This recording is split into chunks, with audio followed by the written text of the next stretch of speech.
Ocurrió la primera semana de agosto, pero aún vivimos sus consecuencias. Incluso el propio presidente Gabriel Boric salió a golpear la mesa. Ni siquiera han sido capaces, en el caso de Enel, de cumplir con lo que ellas mismas han comprometido. Piensen en las pymes, piensen en la mercadería que se ha perdido, en los refrigeradores que se han visto afectados con la comida adentro. También revisar la concesión de la empresa Enel. Por eso las respuestas del ministro Diego Pardo y de la superintendenta de Electricidad y Combustibles, Marta Cabeza, fueron esperadas por senadores y senadoras que confirmaron en voz de las autoridades las evaluaciones en curso en cuanto a la revisión de contratos e inminentes sanciones a las distribuidoras de energía eléctrica que en regiones como la zona metropolitana de Santiago dejaron a más de 1 millón de personas sin suministro temporal o incluso permanentemente. Vamos a estudiar la manera de cómo hacerlo. Esto es un procedimiento administrativo que tiene varias etapas y la primera de ellas esperamos concluirla en estos días. Hemos visto que las personas, cuando intentaron llamar, en el caso de la empresa de la región metropolitana, a la empresa para informar que estaban sin corte de suministro, en el 50% de las llamadas no hubo respuesta, es decir, se abandonó esta llamada. Y por esa razón, la ley nos faculta para formular cargos y estudiar las posibles sanciones respecto de este incumplimiento. Fue ese punto, principalmente sobre la falta de respuesta en operadores como Enel, el que generó consenso entre los senadores para respaldar las medidas que se tomen contra los privados, siempre manteniendo como prioridad el restablecimiento total de los servicios a los clientes. Que ha votado su plataforma para poder recibir los llamados. La única forma que la empresa sepa hoy día, por carencia tecnológica, es que alguien llame y diga: mire, en mi casa se cortó la luz. No recibieron llamadas. Tercero, porque las compensaciones hoy día son o muy tardías o muy bajas para las personas, y sobre todo en tiempos de espera de hasta más de 9 horas en el promedio de los casos. Y lo que ha demostrado la Superintendencia de Electricidad y Combustible es que ya el día sábado Enel abandonó las llamadas, es decir, la gente podía llamar y ellos no tenían dispositivos para atender esas llamadas. Y lo que ha señalado el ministro es que lo que ha dicho el presidente es que se revise el término de la concesión y por lo tanto eso no está en duda. Bueno, efectivamente, es que es lo que establece la ley.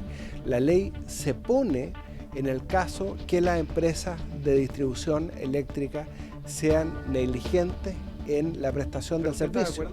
No solamente han sido negligentes en la prestación del servicio, sino que la comunicación a los usuarios ha sido un desastre. Mire, a mí lo que me llama la atención es la falta de gestión. Se escudan en decir que no tienen facultades, pero la gestión, o para ejercer una buena gestión, no se requieren facultades legales. Yo creo que no me cierro a revisar una eventual revocación de la concesión, a que les pasen las multas más altas a las empresas responsables, a que le apliquen todo el rigor de la ley. Pero eso debiera venir después, una vez que solucionemos el problema a la gente, que es reponerle el servicio eléctrico. No cabe duda que el quehacer que tienen las empresas hace muchos años es deficiente.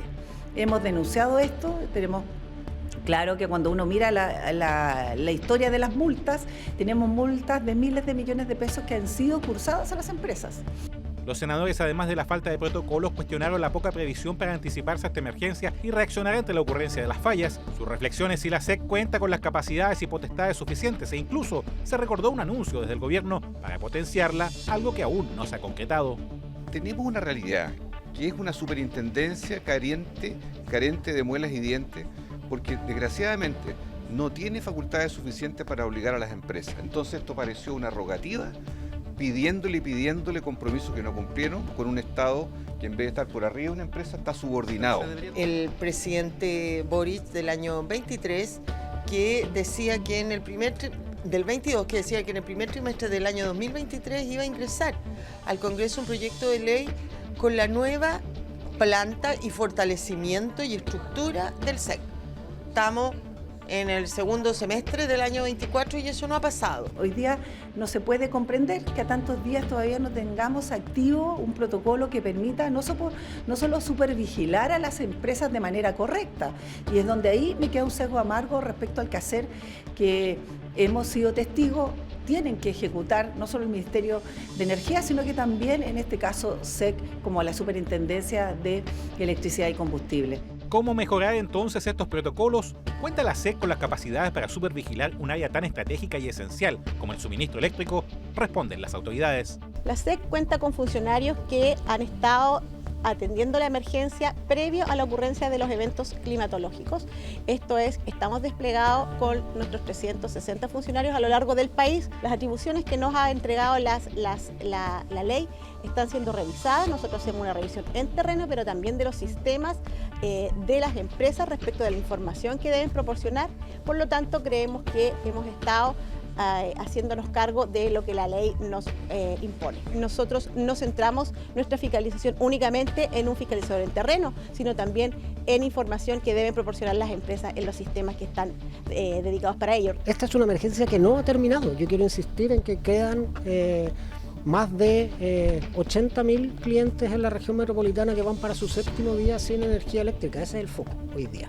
Conseguir que la empresa que está a cargo de la reposición de ese suministro lo haga lo antes posible. Posteriormente hablaremos de compensaciones y después de aquello vamos a hablar de las reformas estructurales que necesitamos para mejorar el sistema. Por eso, ¿por qué no aprovechar la contingencia para plantear medidas en la línea del subsidio pendiente por el alza de tarifas eléctricas? Al menos es una ventana que abren desde la comisión respectiva del Senado. Nosotros lo que le hemos pedido como gesto directo a las grandes empresas distribuidoras que son monopólicas en Chile, que para mitigar el daño producido y pensando que la cuenta de luz que le llega a la gente, el 20% de ese pago va a la empresa distribuidora. Pues bien, que se omitan por el resto de este año esas empresas distribuidoras que están en falta de cobrar su porcentaje de la boleta de energía eléctrica todos los meses. ¿Van a quebrar? No van a quebrar, pero claramente han estado en un problema al debe con la ciudadanía a partir de esta crisis. Y por otro lado, que todo lo que es multa para ellos a pagar se reoriente hacia el subsidio. Habrá que sumar en este escenario la cuantiosa multa de SEC a Enel por 60.000 UTM, más de 3.954 millones de pesos por los cortes de servicio que ocurrieron en mayo pasado.